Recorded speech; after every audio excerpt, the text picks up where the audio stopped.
Alors, les enjeux du projet médical, c'est effectivement de répondre aux besoins de la population. Donc, dans notre territoire de santé, en faisant une prise en charge graduée des soins en lien avec les hôpitaux du GHT, notre hôpital support qui est Versailles.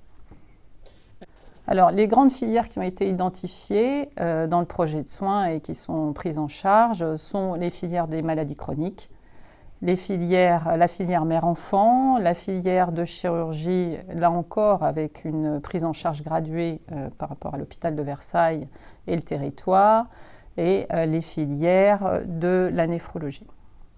On vise une augmentation de l'activité. À court terme, je pense que ce qui va vraiment changer dans l'hôpital, c'est l'ambulatoire. Là, on a vraiment un gros projet de développement du pôle ambulatoire, que ce soit chirurgie qui est déjà bien avancé, mais médical qui doit se réorganiser d'une façon pertinente, avec un plateau technique sur lequel on aurait la chirurgie ambulatoire, la médecine ambulatoire et les consultations.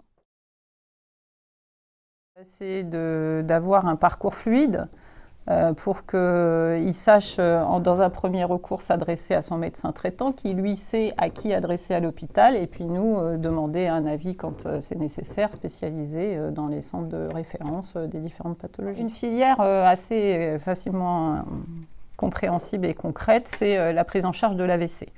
Le patient qui fait un AVC au domicile, qui est peut-être pris en charge par son médecin traitant, mais plus sûrement par un SMUR ou les pompiers, est adressé dans un premier recours relais à l'hôpital de Rambouillet pour l'imagerie de son AVC, pour justement visualiser cet AVC.